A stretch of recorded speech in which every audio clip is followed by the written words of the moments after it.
Hey, welcome back to Soulpreneur Scaling Stories. Today, I'm really excited to talk about being an employee in your business versus being the CEO and what that means. So let's take a little example. Let's say that you just finished a client call, you showed up, you delivered, you were responsive, professional, exactly what you're supposed to be. And now you're staring at your to-do list and now you're feeling a little bit resentful. And it's not like, the work is terrible, that you hate it, not because you don't like your clients, but somewhere along the way, you really started to feel like someone else's, or maybe not even started to feel like, but you more and more so kept feeling like somebody else's assistant and not a business owner. So you feel like an assistant or almost an employee for them, but in your own business. And that's what we're going to dive in today. And so I'm really excited to chat about this. Okay. And the reason that this is coming up is because I have been doing these free business audits, which have been so much fun. They've been so amazing. And last week I was on a call with somebody and she had been in business for 3 years, right? She was making good money, regular clients, knows her stuff. And she had told me on this call, she had actually used the phrase that she feels like that she is an employee of her own business. And then something else happened. I did another business audit and they said something along really similar lines. So clearly there's a trend, right? Something is going on here. And so if you have felt this way, I want you to know that one, you are very much not alone in this feeling. And two, that, I feel like it can be a part of the journey. And so, but it doesn't have to be. And so if you're feeling like this now, or if you're like, wait, I don't want to feel like this, let's break it down. Okay, so think about a moment recently where you really felt like the CEO. You're like, I have my boss lady pants on, like I'm steering the ship. I'm making decisions for my business and I'm choosing what mattered, feeling really grounded. I'm the person in charge, right? Picture that. Have you come up with an example? Now flip it. Can you think of a moment where you felt more like an employee? Like maybe you were reacting to something, responding to these urgent requests, moving from task to task, maybe even feeling a little resentful or exhausted, like the business was running you instead of the other way around. Have you had a time in your business when you have felt like that? Now just notice, right? At this stage, just notice what comes up. We're not judging, we're not fixing anything. And so I bet that you have felt these moments.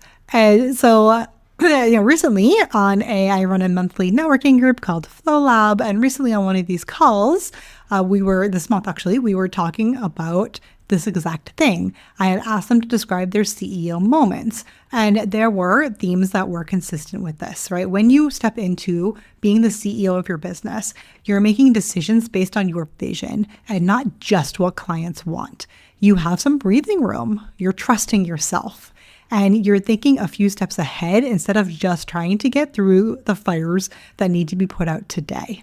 And then similarly, on the flip side, when they described what it was like feeling like an employee, it sounded more like constant reactivity, serving everyone else's priorities first, putting their business last. Are having little to no control over their own schedule, just saying yes, being the yes person automatically, and feeling like they were behind no matter how hard they were working. The interesting part is that before we even started talking about what to do differently, we had to talk about some of these blocks that they were having, right? Because a block is not like tactical, okay, I can change this, do this, whatever.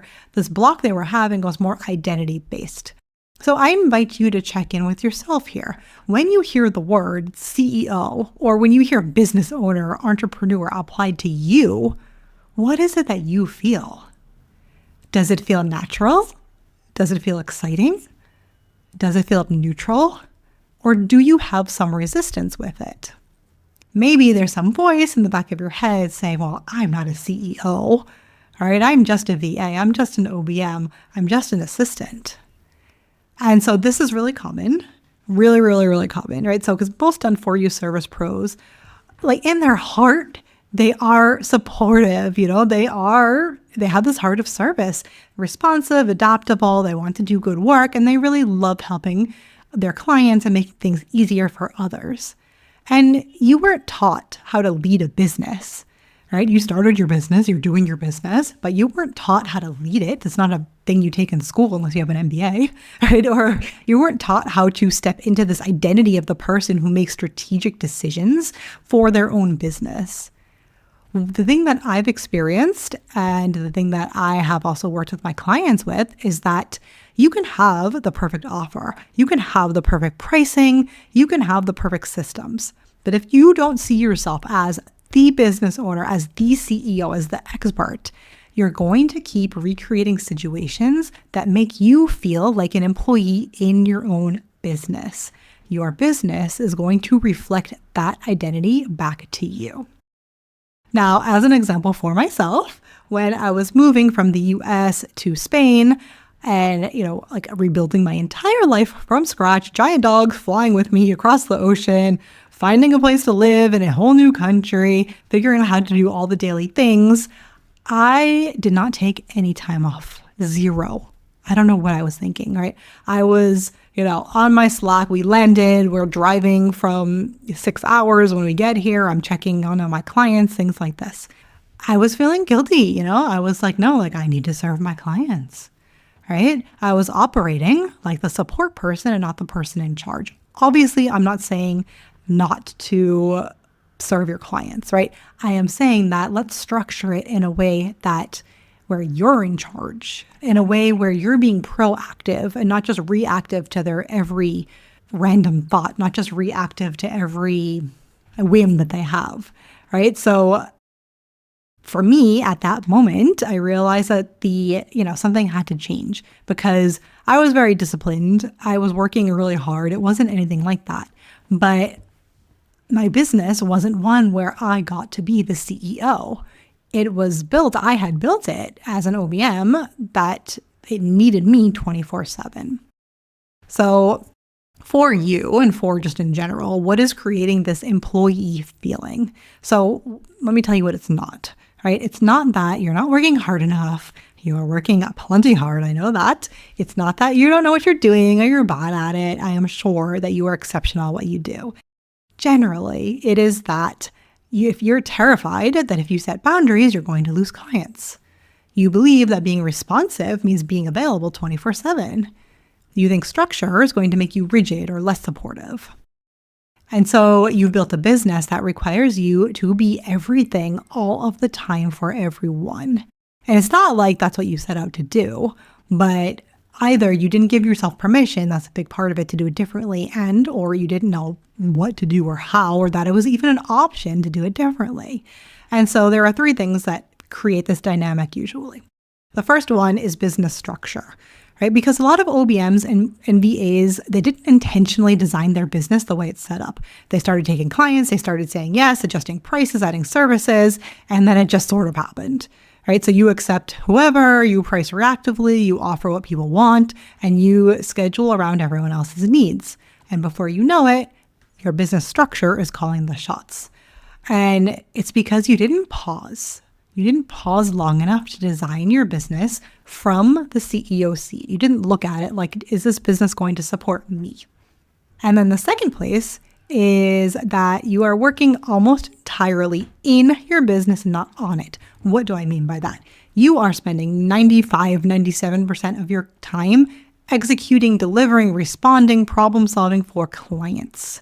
You have not set aside time, or maybe you haven't stuck to it, it hasn't been consistent, to be the CEO of your business, to step back and be strategic, to ask yourself, is this the work I want to be doing? Is this the role I want to be playing? Is this business supporting my life or demanding more from it? And then the third piece, which is really the deepest one, is identity. Because stepping into the CEO mode doesn't just feel empowering for everyone. For a lot of people, it feels scary. It can feel like more responsibility, more visibility, more ownership. And if your nervous system is still wired for employee mode, it might try to pull you back into this overworking, overgiving, over-explaining, even when the business is technically ready for something more spacious.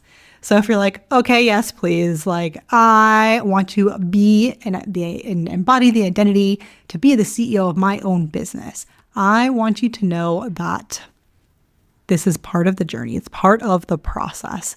And it's not about becoming somebody else.